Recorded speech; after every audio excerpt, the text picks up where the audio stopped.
Thanks, JR. Hi, everybody, and welcome to famed Darlington Raceway. Since 1950, the home of great stock car racing.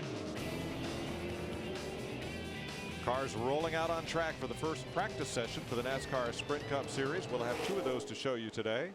Then nationwide qualifying and then Sprint Cup qualifying to end the afternoon. Hi, everybody. Mike Joy along with Darrell Waltrip and Larry McReynolds. The track too tough to tame, the lady in black. This place has a lot of nicknames, some of which we can say on the air. But what it remains is a racetrack, Darrell, that it seems is hard to just get a hold of. Yeah, we just saw Denny Hamlin putting his gloves on. Well, folks, he better pull them all the way up over them elbows, because he's going to be elbow deep fighting that thing going around here. You're going to see these cars right now. Look at them, because they're pretty right now. They won't be that way very long. The right sides will get rubbed out, every one of these cars. But this old girl's pretty smart, this racetrack. They told her it's the Southern 500. So she said, oh, well, it must be 90 degrees outside. Yeah, that's right. It's Labor Day weekend. Because it's hot. Yeah. It's hot here today. Exactly. Larry, as tough as this track is for drivers, it must also be a nightmare for crew chiefs as well. Well, it is, Mike. When they designed this racetrack about 60 years ago, I think it was designed for cars to run about 90 to 100 miles an hour. They're running over 170 miles per hour right now, and it's not symmetrical. The two ends are totally different. Talked to Chad Canals, crew chief for Jimmy Johnson this morning. He said trying to find the balance, running those speeds at two completely different ends of the racetrack is a challenge we'll be fighting all the way through tomorrow night till the checkered flag waves. And what even makes it more difficult is the track is narrow. Yeah. And so it's not like a lot of places where you can go in the corner, car get a little loose, chase it up the hill and keep going. Here you go in, get a little bit loose, you hit the fence, because you don't have enough room to do any, no recovery room here at all. One little line around it. Well, there you go. Kurt like that. Busch. And that's I think that's a brand new car. I heard them say that they had high hopes for. Was a brand new car. I don't see much damage on it. I don't know that he hit anything. I see a lot of black marks. Yeah. Well, that took all but about 25 seconds into this practice session. Well, based on earlier, the nationwide, see, he just gets up too high. See all that dust and dirt? I'm going to tell you what, Darrell, he's about as lucky as you can be that thing did not hook. Watch it when it goes right here, that it didn't hook right there and get into the fence. You know why it can't? These cars, if you run a chain on the sway bar, it might have tried to hook. But if you got the bar hooked up solid, it probably won't do that. And the other thing is, it's sitting on those bump stops, so it doesn't roll over much. It's kind of just planted. Mike, I think we're going to see a lot of this. This was brand new asphalt a year ago. 41 of the 43 cars broke the track record last year. And nobody has been on this track with the exception of 4 teams that came down here in early March and did a little bit of a tire test for Goodyear. So I think the grip that it had last year, it may not completely exist a year later. Well, I'm a little concerned. I'll tell you why. Because they got the same right side tire here that they had last year. If that was a good tire for last year, it's going to be way too hard for this year. All right, Mike Phillips and his safety crew are out there checking things over. Let's join a fellow who was just a boy when this racetrack opened, Dick Berggren. Yeah, reporting from Greg Biffle's garage area, Mike, because Biffle is good everywhere, but he's especially good here at Darlington, having won 2 of the last 4 races here. In 2008, Biffle won the pole, led 95 laps before the engine blew up. They have a really good setup, so they're not going to be doing any experiments here in either this practice session or the next one. What they're going to try to do is get a good, firm grip on the left side tire, which is a new tire. Matt Yoakum. Dick, Mike Joey, well documented just how much history this place, the Darlington Raceway, really has, and Jeff Gordon has been a big part of it through the years. 7 wins. His quest now chasing David Pearson's mark of 10 all-time wins here at Darlington. They brought back a car that was good earlier in the year, and also when you look at Gordon's streak here, the past 5 races, he has finished 3rd or better in all 5 of those races. For Steve Letarte, the game plan for the first of 2 sessions here today, strictly race runs during the first session. Then they'll look at qualifying a little later on today. That pounding you hear is the right rear of the 2 car. We'll get a look at the damage. Very lucky. And there it is. That's nothing. Well, you see who just hit the wall. Speech presentation of NASCAR Sprint Cup practice brought to you by the Harley-Davidson Super Ride. Take the ride of your life today. That's the good side. The other side of Tony Stewart's car, not so good. Pancaked. say she is. That's multiple stripes. That's multiple Darlington stripes. He got up there and laid into it, looks like. It's going off into turn 3. And that's what I love about this joint. Yeah, you can see he just got up there and stayed. You'll get through 1 and 2. Man, you'll sail her into 1. You'll get back in the gas, and you got her cranked hard left off of turn 2, and you are boogieing down that back straightaway. But you can't make the 3rd turn, is the problem. So let's get down to Matt Yoakum on damage control. Well, Mike, to start out with Tony Stewart's 14, he's taken off most of the decals on the right side. Tony, the driver, keyed the mic and said, well, we got that out of the way pretty quick. He did that, the Darlington stripe, after only 2 laps.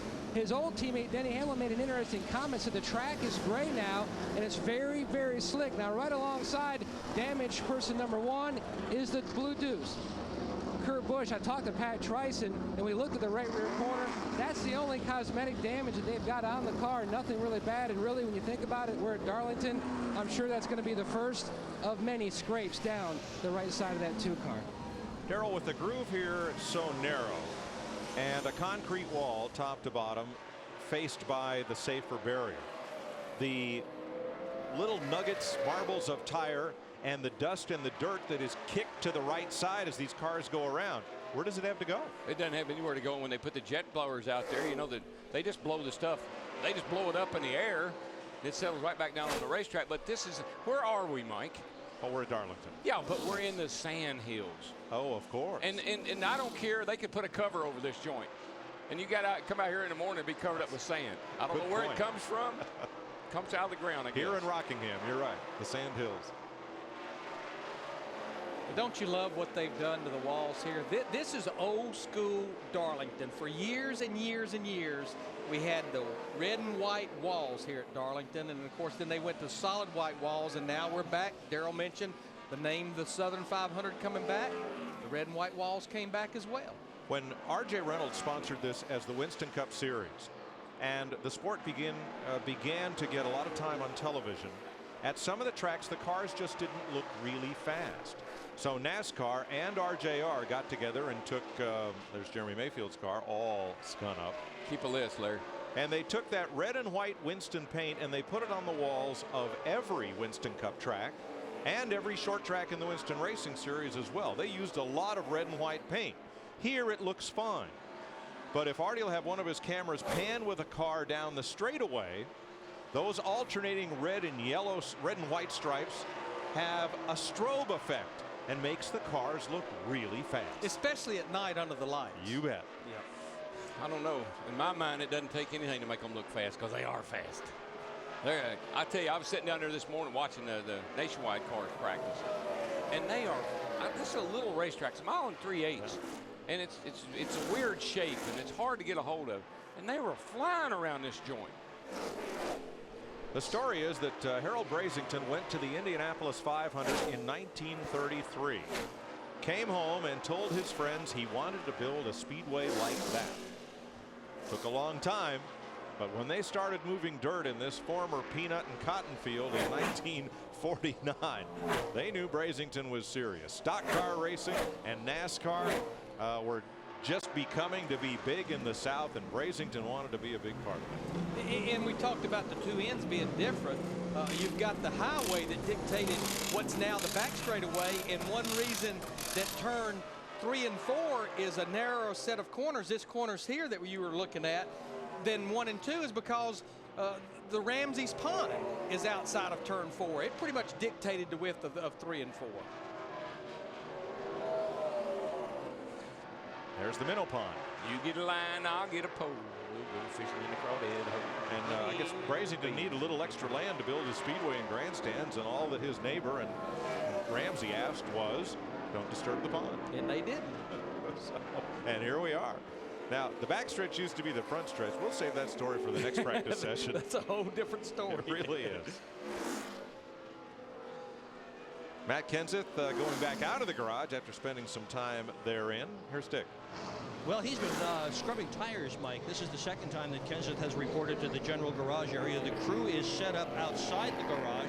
with stacks of tires. Kenseth will go out, he'll run 2 or 3 laps, and then come on in after having scuffed the tires, and the crew will change them again. Obviously, he's thinking that scuffed tires are going to be the hot tip for tomorrow night's race. I heard that in the garage area this morning. Everybody thought they needed to buff them a little bit, maybe a lap.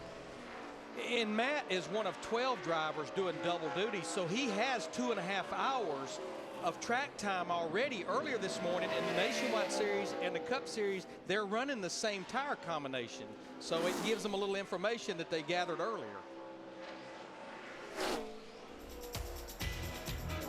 Greg Biffle and Joe Nemechek are fastest in this practice so far.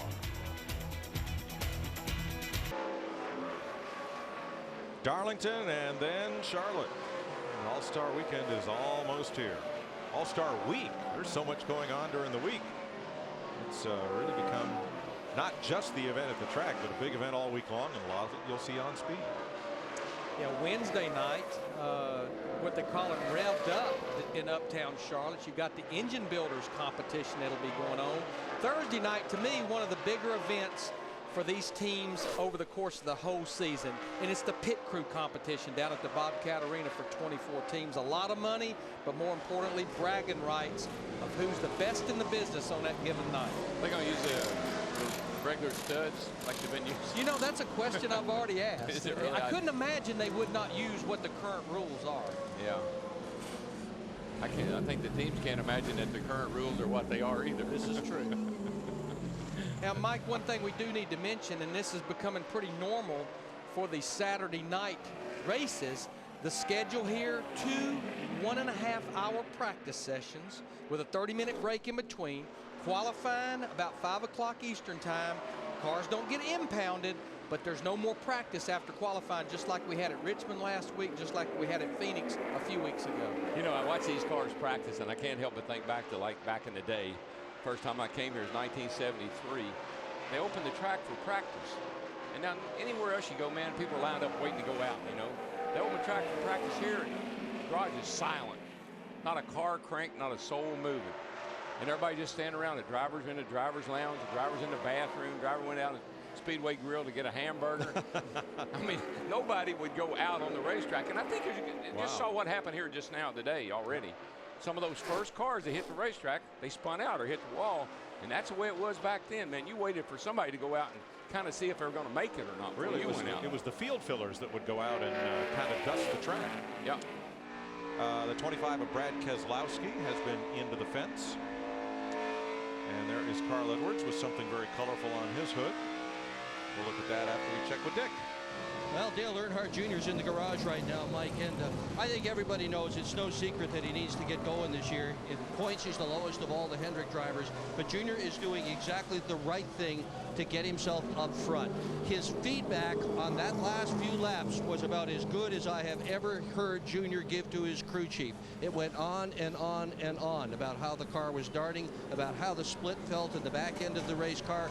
Very detailed about the feel of the race car. He is giving Tony Eury Jr. the information Eury needs to get this car right so he can have a great finish here tomorrow night. In 1981, Mountain Dew, the old Dew car drove into Victory Circle here. Had a few good runs here in the Dew car. Nice looking uniform, clean, pristine. Got on my hair hat. You can't buy those anymore. Darrell, the amazing thing I know that has to hurt your feelings there is those earnings. when you look at their earnings today. Yeah, by today's standards. You can still accomplish starts, wins, top 5s, top 10s, but the earnings, they have substantially changed, haven't they? Just don't go there, Larry, because it makes me sick sometimes. Well, I'm very happy with what I did and what I got. And you should be, absolutely. Can't complain. You know, $1 was worth $1 back then. So, in today's terms, that'd stack up pretty well. We'll get our best banker statistician to figure out what your earnings at Darlington driving the Dew car would be worth today. Just think about this, Mike. You see the guy right there on our screen? $100 million since 1992. I don't think yours is going to add up to quite that much. I made $20 million in about 30 years. And I had a whale of a career. Yes, yes. So you can only imagine what his career had been like. Scott Speed, he got a little piece of the wall in nationwide practice earlier. Yeah, it was probably with about 30 minutes to go. He's driving for Michael Waltrip Racing, I think, here this weekend. Just trying to get some seat time here at Darlington, a place that he's not run a cup race so far. And yeah, it was a little bit eventful. He was actually pretty quick in that practice session, but lost it coming off turn 4. And Scott comes in here 36th in the owner points, 44 points out of the top 35 right now. See, this joint, it's kind of like riding a motorcycle. You know, you ride a while and you say, ah, yeah, this piece of cake. I don't know why people always have trouble with turning over on motorcycles. That's the way this place is. And then you get an uh-oh. I don't know what's so tough about this place. Whoops. Man. Mike, Kyle Busch trying for back-to-back wins. Winner last week. Also won here 1 year ago. Basically, he says that the car started out loose, and then it was, in some of DW's driver terminology, a little right reary. But it really started to get where he could drive it and drive it well. It was really coming in. But Steve Addington, his crew chief, said, look, let's stick to our game plan that we had coming in. Let's make the plan changes on the very next run, then go back out and see exactly what happens. They did that. They're going in the right direction. Now they're putting on a set of sticker tires, brand new Goodyear tires, and they made a track bar adjustment. Just going along with their game plan, knowing they've got this session and the next to try to get this car back to where it was 1 year ago here in Victory Lane. Well, Matt, she's just a little tail happy. He'll get that settled down. I don't think I ever said right reary. I don't believe I had that. I think that's the same thing as meaning loose, right? I don't have that in my vocabulary. There's an Edgar Allan Poe poem that's about to come out. You see Joey Logano there in the 20 car. Now, this is his first visit here as far as competing, because last year, we only come here once a year. Last year, he was not 18 years old just quite yet. But what was interesting is he came down here last month and went around the track in a 2-seater car with none other than Cale Yarborough showing the way around this racetrack. The poem is called The Raven, and several of our Fox Sports production crew went off in search of the Edgar Allan Poe Museum in Richmond last weekend for a little culture. Really? Are we going to have it in our show this weekend? Probably not. I bet when Cale got through with Joey, Joey said, "We must have been really good here, Cale."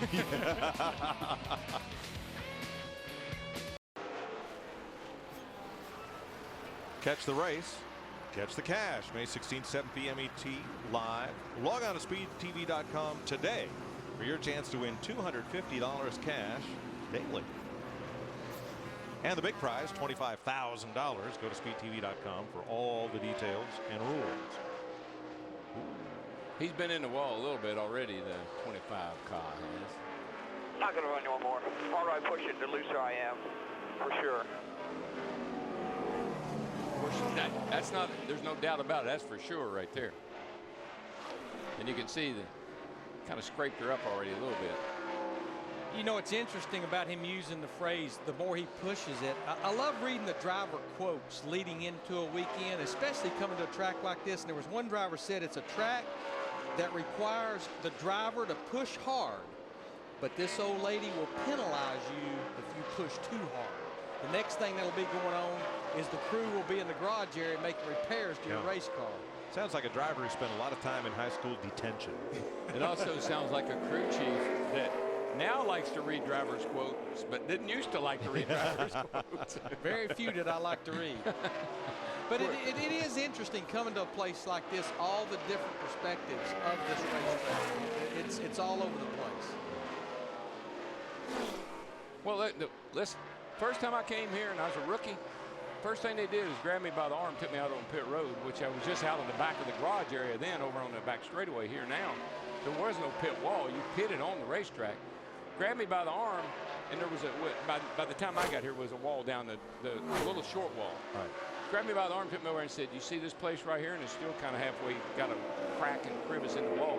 That's where Richard Petty smacked the wall, turned his car over, and almost broke his arms. That was the big crash, a big tumbling barrel roll of Richards that led to window nets. Window nets. Because the still photos, there was no, I don't think there was any TV. The still photos could show Richards' arms out the window and definitely at risk there. And then they grabbed me and said, "Come on, let's walk. Walk down the first turn. You see right here? Look over that wall right there. Wow, that's a long way down." Cale Yarborough went over the wall right here in 1965, I think it was. Went over Sam McQuagg's hood. Well, Darrell, didn't you have to back then go through a rookie orientation and a rookie test to be allowed to race? And even then, rookies weren't allowed to qualify on the first day of time trials. No, and what was really like a horror story is they took you in that little driver's lounge and showed you this film of this place and all the horrible crashes. And I think it was one of those deals, if you saw the film and you were still willing to race here, they would let you go out on the track. And a lot of times you just leave after you saw the film. There's a rookie, Max Pappas. You know, but that was the prevailing, I'm searching for the word, in the 50s and 60s. They thought the best way to train you not to do anything, to do something, was to just scare the bejesus out of you. Yeah.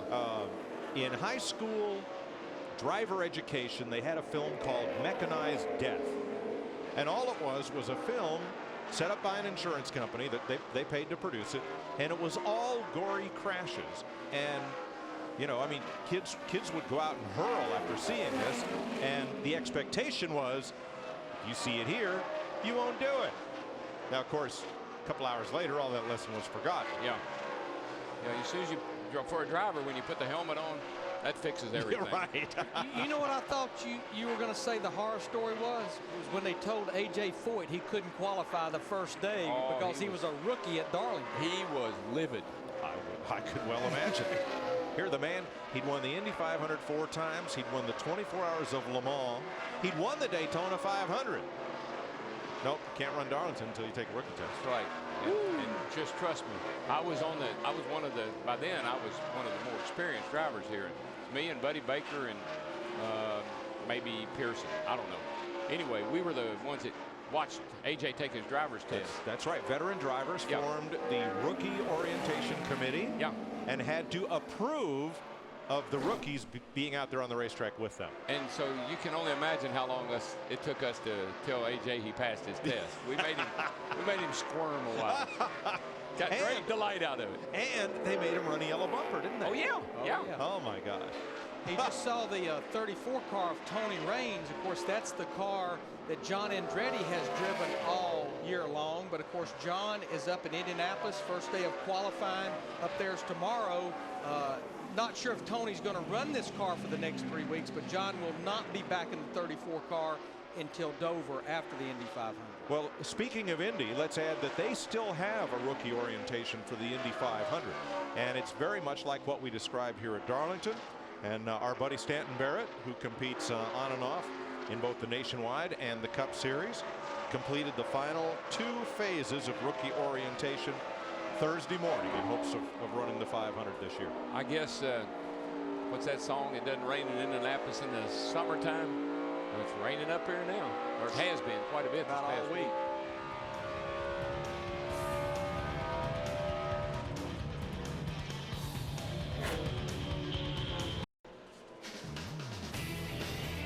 Here's an interesting fast 5 for a Friday morning, or just into afternoon here on the East Coast.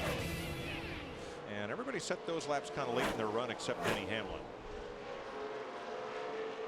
See Mark Martin now in the 5 car. I was trying to see where Mark actually on the practice sheet. He's 24th. He's run a total of 17 laps.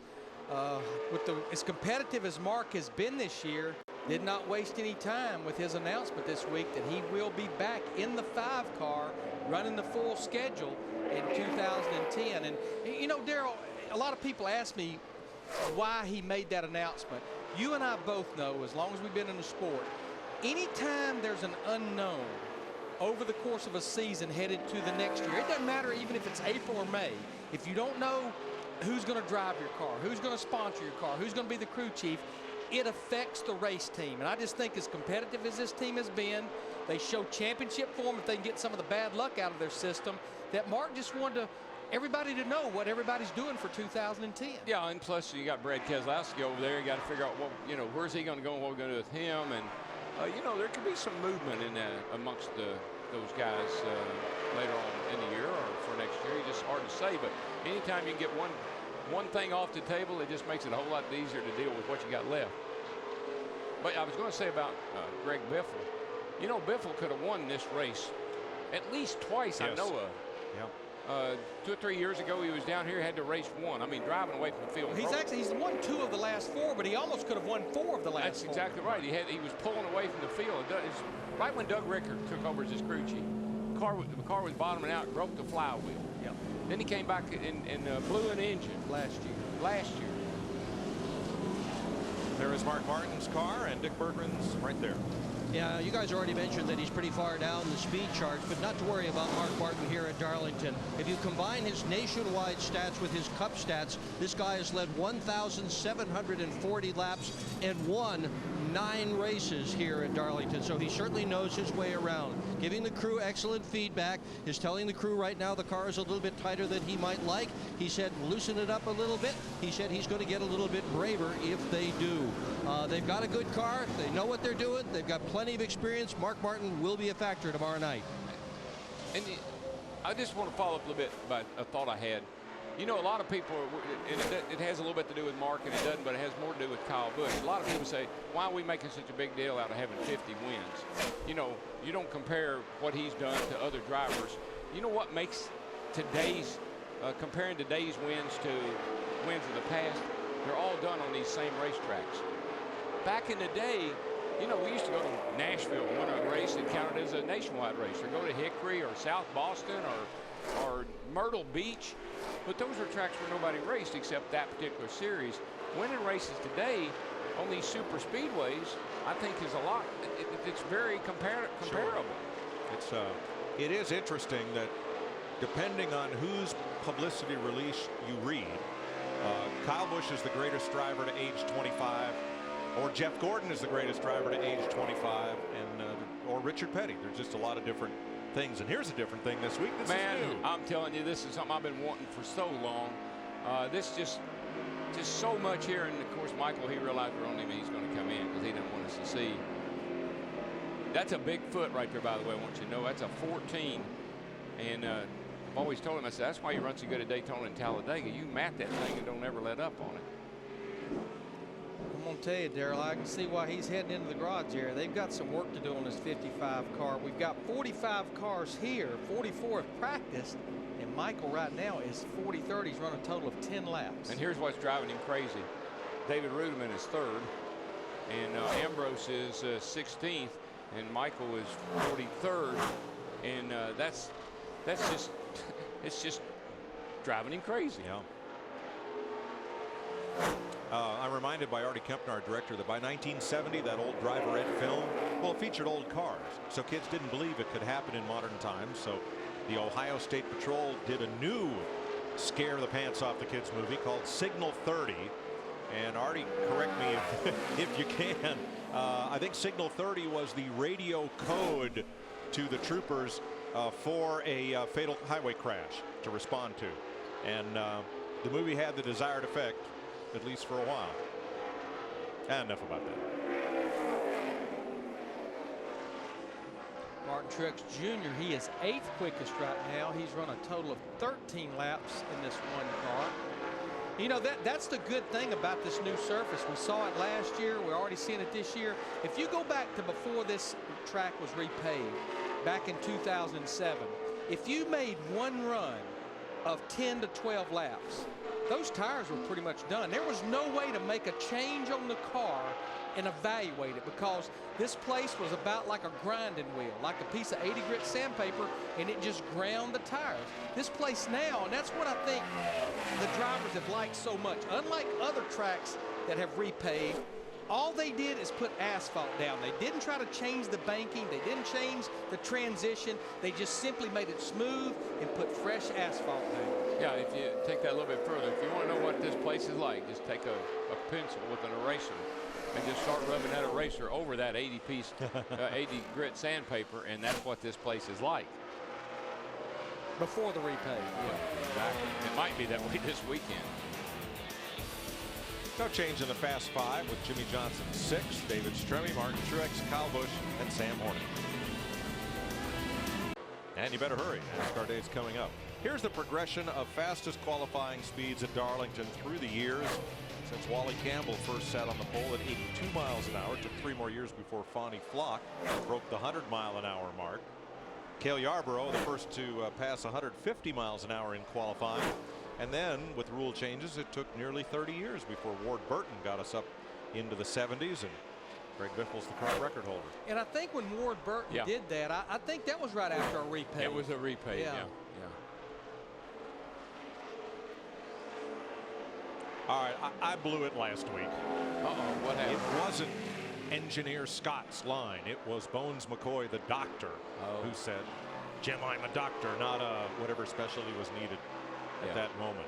Scotty would say things like, you know, you can't change the laws of physics, Jim. You know, and David Stremme has a beautifully clean Starship Enterprise on the right side. She's kind of fast too. Right now, David is 6th quickest in his 12th car. He's by far the fastest Dodge. His teammate Sam Hornish Jr., who has a Darlington stripe already, is 11th quickest. Tony Stewart back out after repairs to the right side with his 14 car. Why do you even decal these cars on Friday? You know, just because they look good on TV for a few minutes. You know, you even go back to that Nationwide Series practice. It was a 2.5-hour practice. I think the caution and the red flag came out about a dozen times during that practice session. There are Tony's offers. California, Darlington, Las Vegas. Now, he did win the Nationwide Series race here 1 year ago, driving for Joe Gibbs. And trust me, as a driver, when you see that aggravates the heck out of you. Because, first of all, you know that you haven't won here. And next of all, you just say, you know, why haven't I won here? You want to aggravate Cale Yarborough, and I did it. Ask him why he won 5 Southern 500s but never won the spring race. Oh, yeah. What'd he say? What'd he say? He says, I have no earthly idea. I got a pretty good idea. I won the spring race a number of times. That could be one of the reasons. That was one reason. The other reason was it's much cooler here in the spring. That's true. The Southern 500, she was a bear. Labor Day weekend. He did win the 1992 Southern 500 because he was racing against a dodo. Me. Oh. That story after Dick Berggren. Well, I'm at David Rudiman's garage. Why not? The franchise is having such a good year, Mike. He's 17 point positions ahead of where he was last year, currently 13th in points, and right now he is 3rd on the speed chart. His cousin Sean Rudiman is high up top the grandstand as his spotter and is telling David that the car looks absolutely terrific on the speedway, nice and stable. David's taking just the right lines. And his father, Buzzy, was here helping just a moment ago with a sandwich in one hand and a fan in the other to cool David off while he sat in the car as they changed 2 shock absorbers and made a track bar adjustment. Wow. Thanks, Dick. Did we mention Sam Hornish had been in the walls, skinned up the right side? No big deal. But what do you mean Darrell was racing a dodo that day? Well, it was the 1992 Southern 500. Weather had been lurking all day long. We had a pretty fast hot rod with that old 28 car and Davey Allison. We were actually getting very, very close to having to make a pit stop for fuel, and the sky was getting blacker and blacker and blacker. Darrell was out there, had a decent race car, but I think if you know, we were going to win the race had circumstances not came over us like they did. But I guess just to make sure before I hit pit road with the 28 car, I sent our shop foreman to the NASCAR hauler to look at the radar. And he came back and he said, man, it looks good. I said, looks good. I looked at the sky again. I said, okay, pit, Davey, 4 tires. We hit pit road. We didn't even get to the end of pit road. The bottom fell out. And it kept raining, and Darrell was declared the winner because he was leading the race. And I finally looked at the shop foreman after this debacle was over, and I said, what in the world did that radar look like, Gil? He said, I don't get it. It was green all over. I've heard that. Hey, I've heard that story a million times. Yeah. I still think it's funny. I thought it was funny in 1992, but it's really funny now. We're somewhere right in that area right there. And trust me, it was a lot greener than that day. I think the whole thing was green. So, Larry, if we were racing in Columbia, you would have pitted right there. That's what it depends on who I sent to read the radar. Okay, waiting patiently with his umbrella has been Matt Yoakum. And Mike, you can add Jeff Burton is another driver who won here in a rain-shortened race dealing with Mother Nature. He's won both races here this spring and when we used to have the traditional Southern 500 on Labor Day weekend. Right now, though, Burton has two issues. One, trying to get the car to turn. They have made headway, but he says the changes they've made, although they've helped, it hasn't really changed the magnitude of the tight that he's feeling. The other condition that he's really been talking a lot about on the radio is the blower inside the car that attaches to the driver's helmet. He's inquired, have they changed the positioning of the inlet because the air is just not at the flow speed that normally he's accustomed to. Then he asked, well, have they changed anything else? Maybe change the blower, and everything is the same, so that's something they're going to have to look at between sessions and definitely before Saturday night's race, because the cooling, and you guys touched on earlier, one of the hottest weekends that we've experienced so far this year, and keeping your driver cool will be very important come Saturday night. Yeah, even though it'll be cooler at night, it's still humid. But speaking of rain-shortened races, both of those races that Matt mentioned that Jeff Burton won in 1999 were rain-shortened. In fact, one of them, the whole right front of his car was knocked off, and it was sitting down there in turn one when they red flagged it. He was leading the race. Unfortunately, they never resumed the race. He ended up being declared the winner. Mike Smith did a great cartoon, Mother Nature's Living Room, and it's all filled with Jeff Burton stuff after he won a bunch of those rain-shortened races. Speed's coverage of NASCAR Sprint Cup practice brought to you by Polaris. See the hardest working, smoothest riding off-road vehicles now at your local Polaris dealer.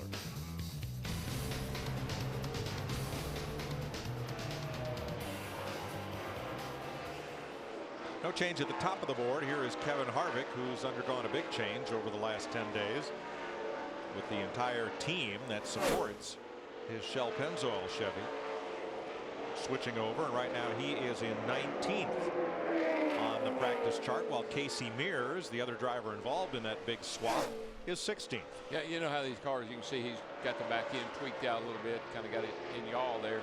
The drivers don't call that yaw or anything else. They say, I got a bent rear end in my car. That's what they call it. That's what they call it. Yeah. And the main reason they're doing it is because the sides of these race cars, they're pretty much like a flat piece of plywood. And when you get it out there in the air, it generates not downforce that we talk about, like pressure on the nose and the back of the car, but side force. It helps the car turn, yet keeps it nice and snug at the same time. Why does an Outlaws Sprinter have a huge side plates on their wing?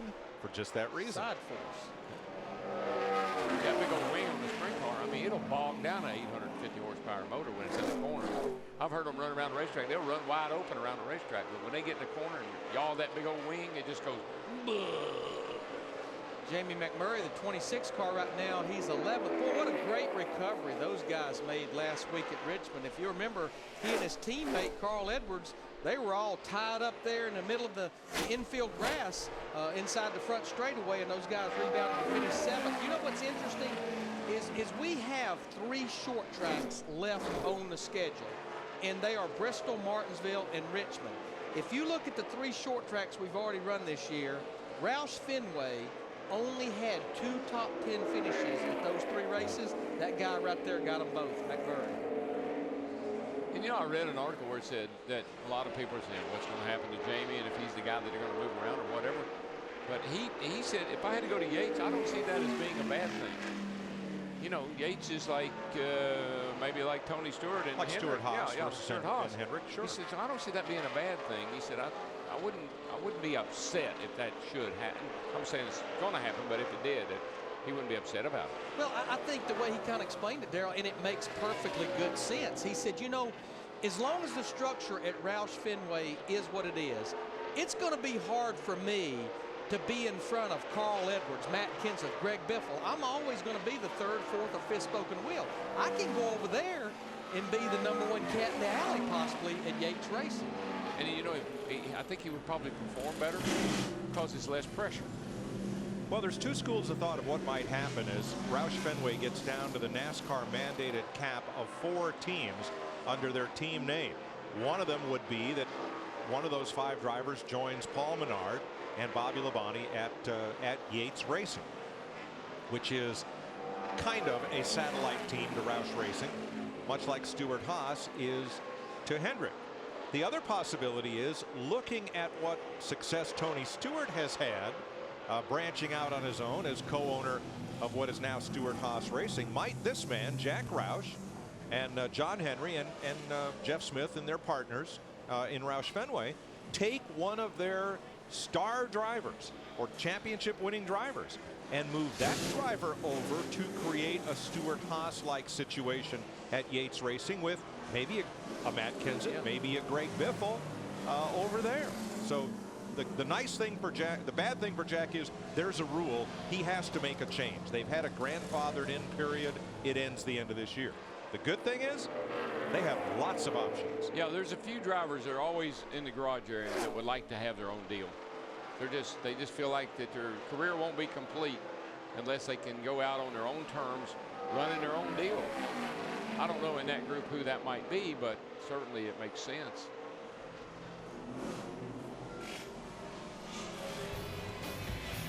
Look at Carl Edwards, who is in the top 5 in this practice.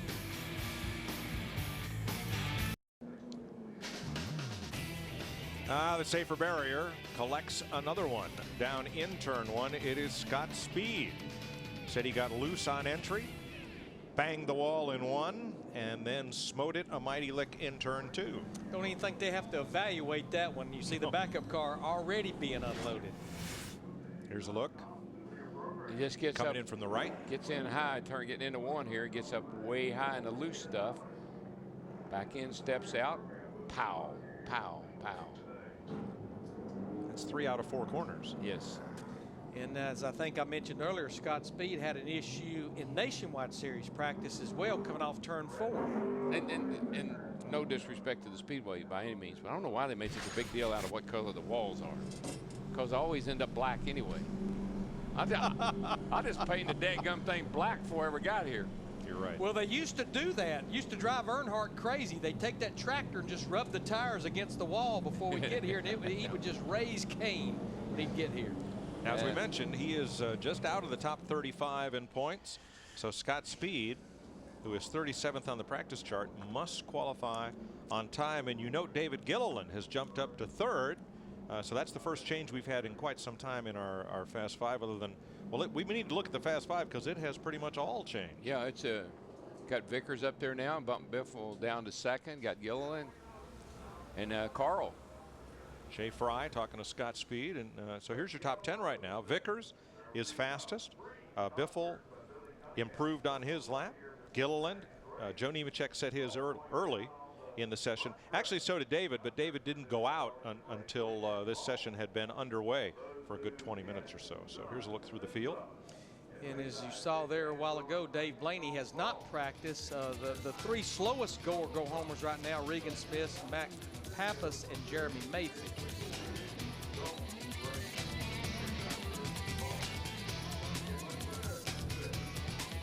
Cleanup continues at turn 2, and then we'll have more practice for you from Darlington. Getting ready to reopen the track for practice here at Darlington. Here are the Fast 5. I have to brag on Bill Sloboda just a bit. We don't do it very often, but he is our statistician / historian, and is a former banker in New England who is very happy that he doesn't have to raise, $75 billion right this minute. And after we hear from Dick Berggren, we'll find out, Darrell, how much your winnings here would amount to in today's dollars. Whoa, I'd like to know. Dick?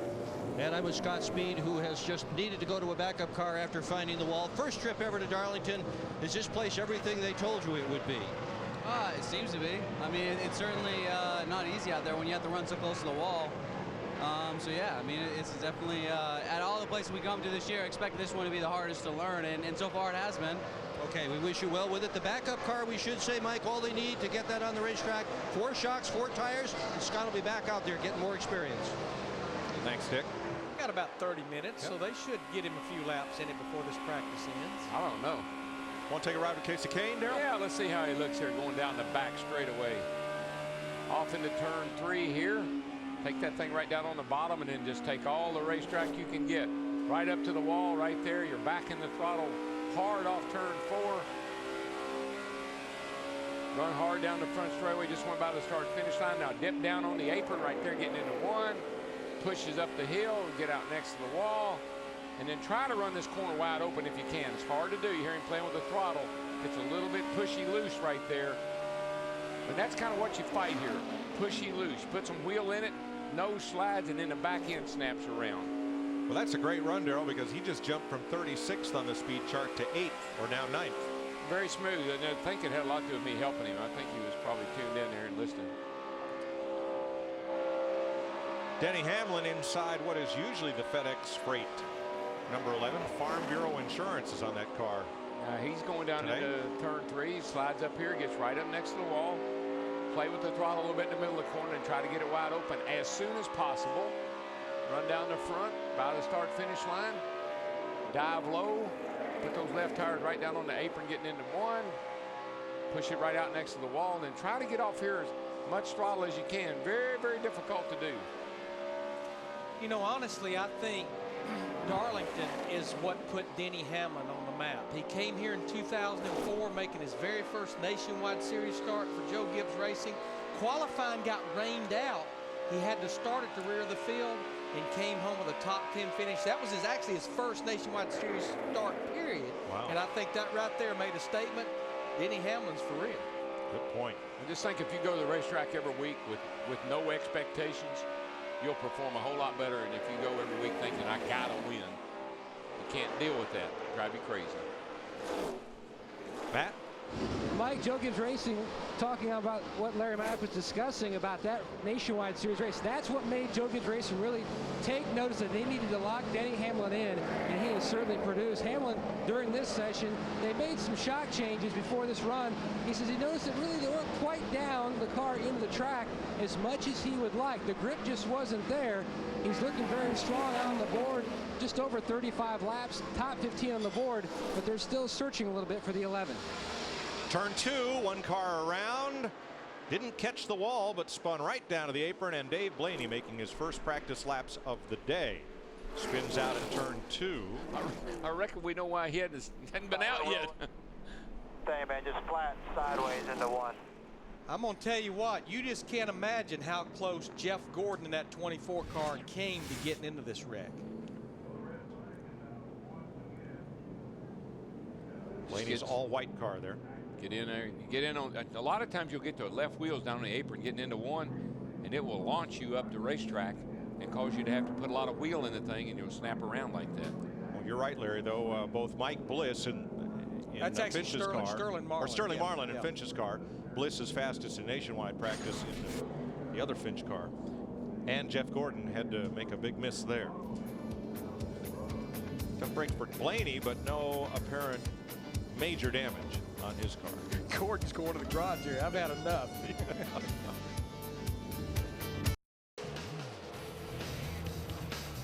Saturday night, May 16th, the most spectacular all-star event in all of sports, and tickets start at just $25. Call the number on your screen or go to the Lowe's Motor Speedway website to order your tickets for the NASCAR Sprint All-Star Race.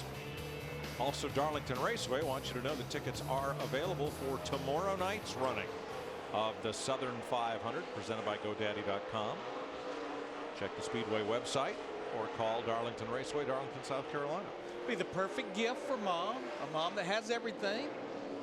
Get her some tickets to come watch the race here at Darlington on Saturday night. Hey, Larry, have you ever, I mean, this year, probably for a while, seen so many cars spin out in practice? I think it's been a year since I've witnessed this when we were here a year ago. Exactly.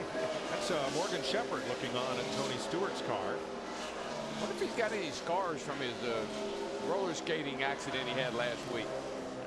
Well, he hit hard. He fell down pretty hard. Hit a pebble and took quite a fall, but then went on to qualify and run in the Nationwide Series race at Richmond.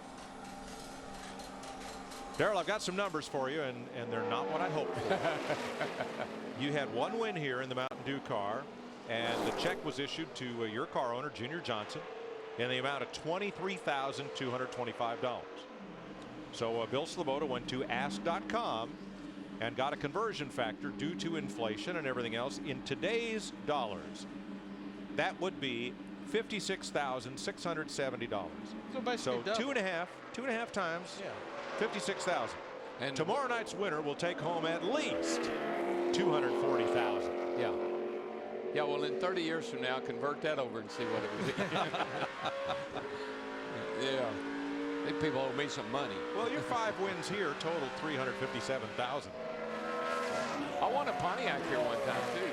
I won a nationwide race, and of all things, part of the purse was you got a Pontiac Grand Am. Wow. I gave it to my sister Carolyn. Well, you know, who knows? After 2010, that might be worth something. Oh, and this fellow won, what he win, $3 million 2 weeks ago, something like that, with all the implications of James Finch's car winning. Now, he's not in a Finch car here. This is the 5th Hendrick car.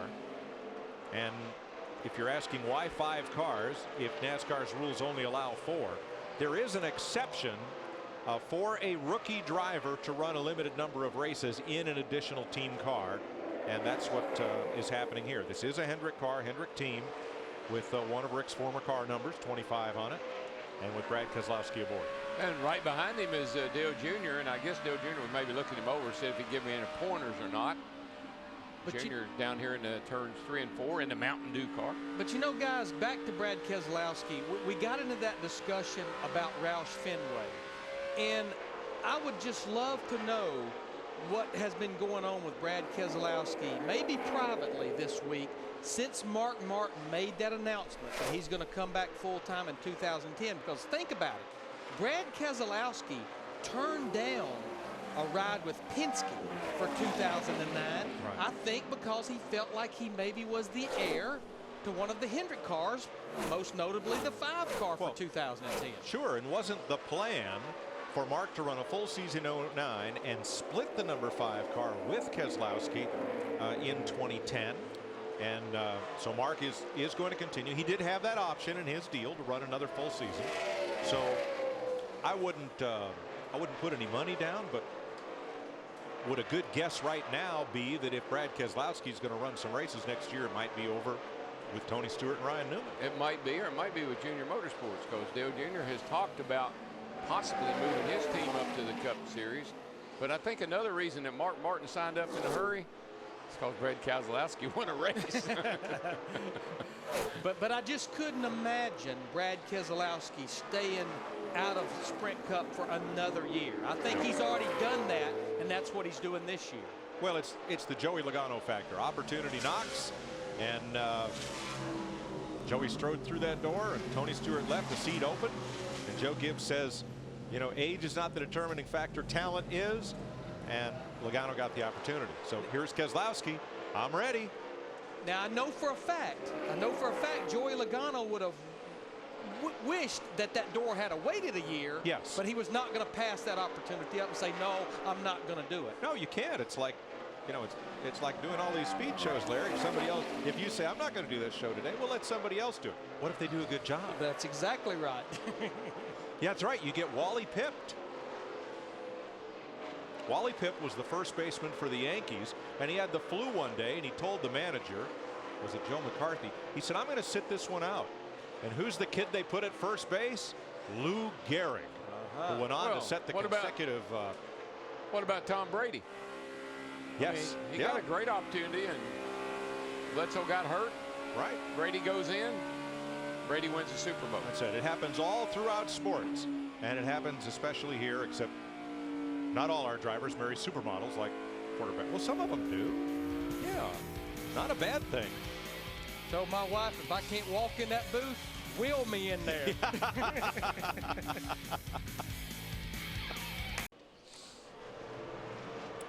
Here's our Advanced Auto Parts Friday menu. NASCAR Live comes up next, followed by Sprint Cup final practice.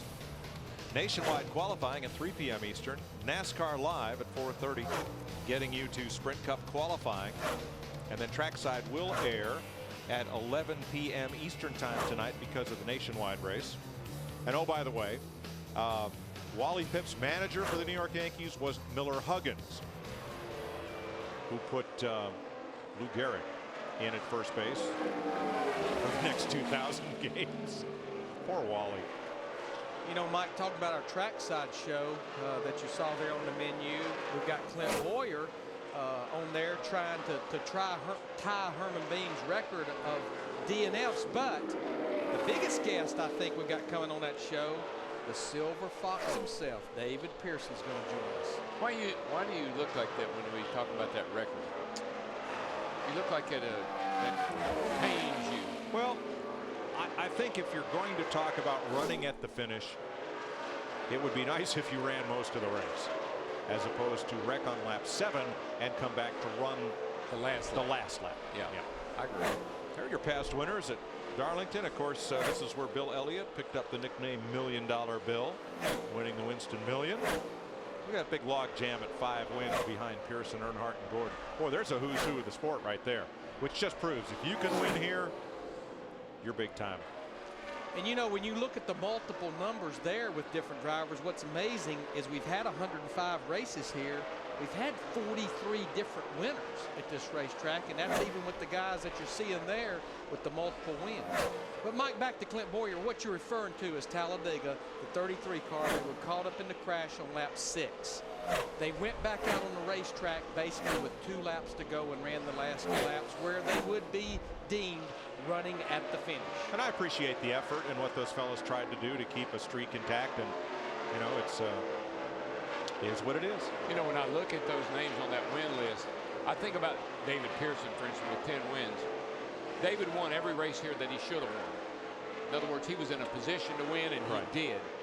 I look at the rest of us on that list, and there's a lot of races that we should have won that if we'd have driven a little smarter and used our head a little better, we might have a few more wins here too. Me, Cale, certainly, you know, Bobby, all of us are, you know, we got caught up in stuff here a lot of times our own making.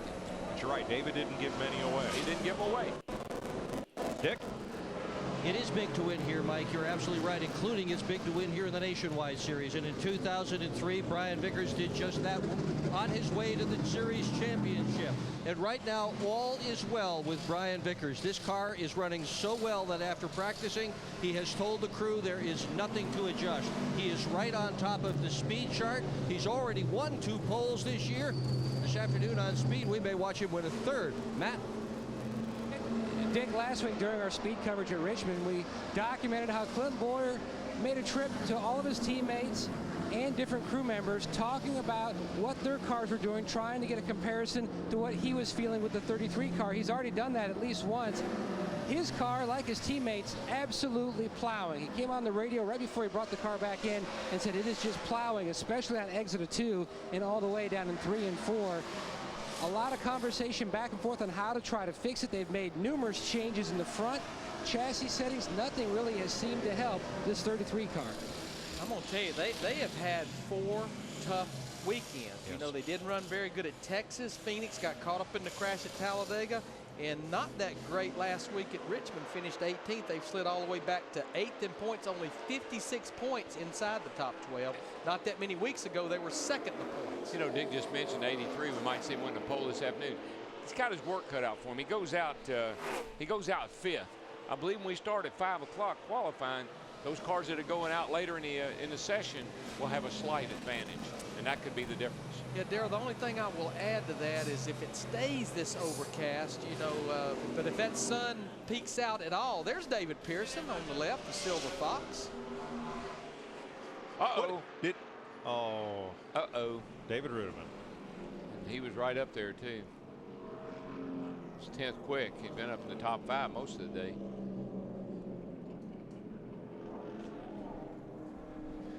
You remember you were talking about the big one at Talladega, and you mentioned Red Fox and that, you know, Elizabeth, it's the big one. Yeah. Did you see Pearson's shirt? It's Red Fox. He must have heard you. No, you got there is no more. It's the best sense of humor, dry sense of humor I've ever seen.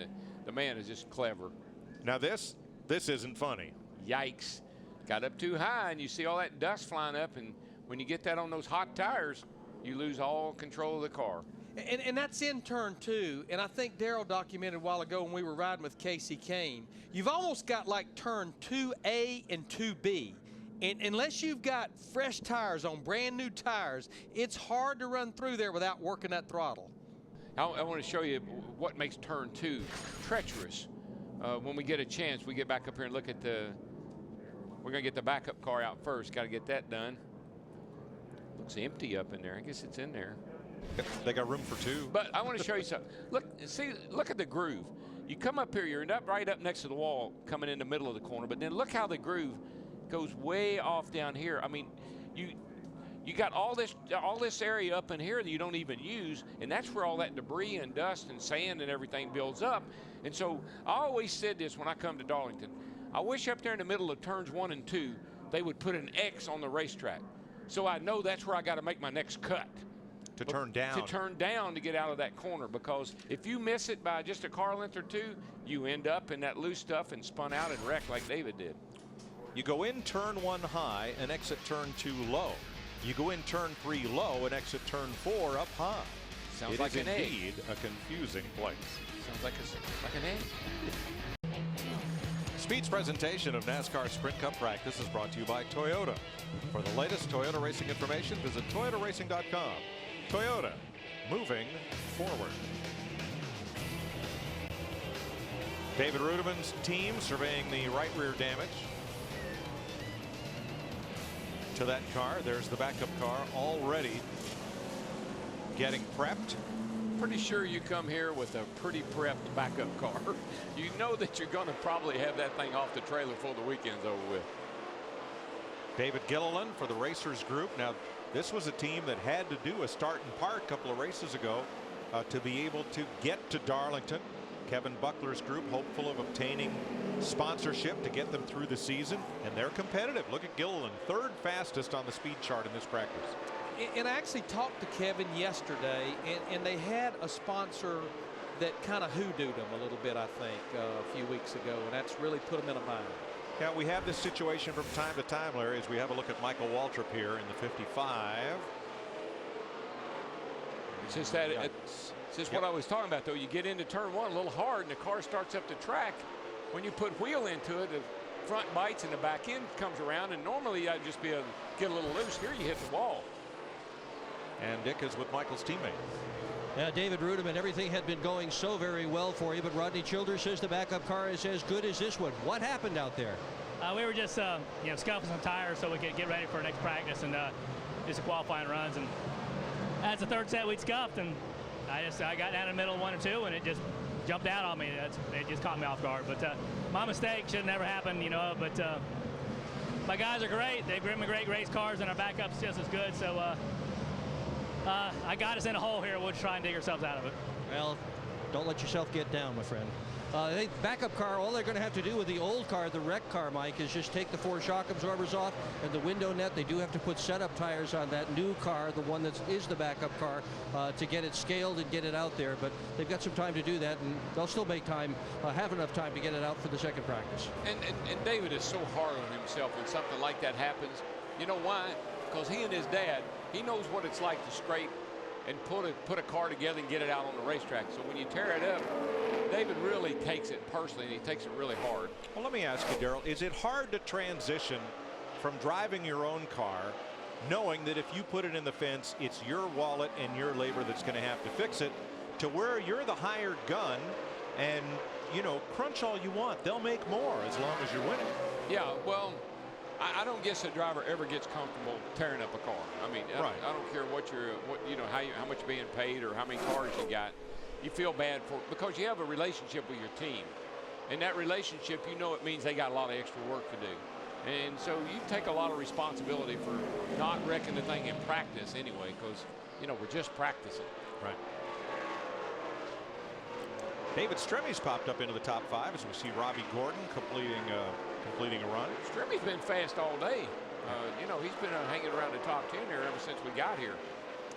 You know, honestly, he's been fast. I don't think the results are symbolic of it, but he's actually been pretty fast all year long. Had a good qualifying run last week at Richmond and got caught up in a crash.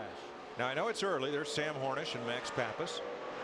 But the Roush cars are having a very good practice session compared to the past few weeks, and the short tracks. Greg Biffle is 2nd. Carl Edwards is 4th. Jamie Mack right here is 6th. And Matt Kenseth is 14th. Well, there's horses for courses. And when we come to Darlington, these Roush cars and the Fords in general, They better run good here because this is one of their favorite tracks. Yeah, we talked about the race performance of Roush Fenway. I think last week at Richmond, the fastest qualifying Roush car was Carl Edwards, and I think he qualified like back in, or actually was Biffle qualified 20th. Right, and Jamie had been the fastest one in practice. There's the cat in the hat. Stay. I don't know who it is, but stay. Just a reminder that this program can be seen live on your Sprint phone. Casey Kane comes in after a bit of damage, and well, let's show you what happened to the Bud car. He explains it pretty well in his radio transmission we had there. He just got up high in the middle of 3 and 4 and rode the wall. It didn't look like he banged it too hard, just scraped it a little bit.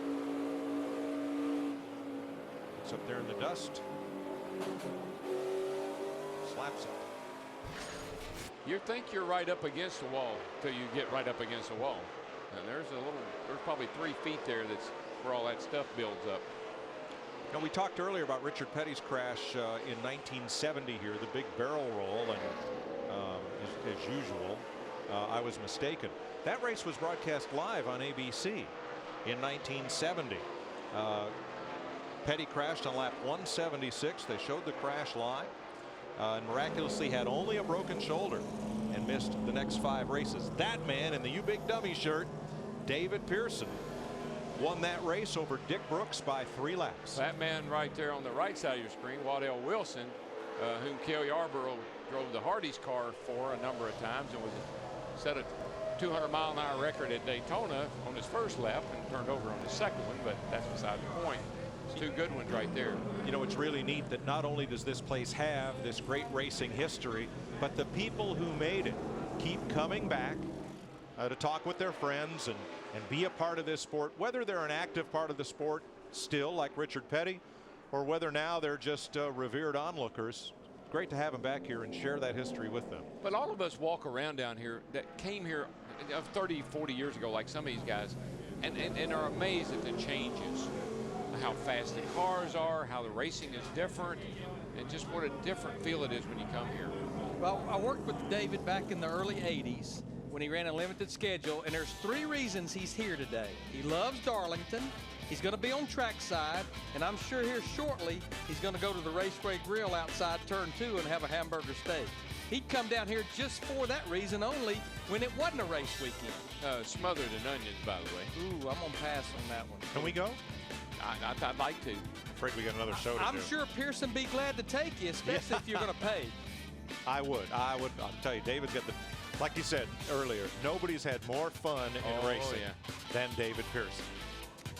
Well, I tell you what, we've got 10 teams that didn't have a lot of fun during this practice because that's how many cars either hit the wall, spun out, and we actually have 2 backup cars that had to be unloaded. And that's something you don't see a lot, these guys getting out of their cars. Look how Kurt there's how sweaty his head is. It's hot in these cars today. It's Darlington. Well, I hope it's nice and cool where you're watching, because we're going to have another round of Sprint Cup practice, then Nationwide Series qualifying, and then Sprint Cup qualifying for the Coors Light Pole. That's all coming up today on Speed. Right now, we're going to send you back over to NASCAR Live, and we're going to get wound up for this next practice session.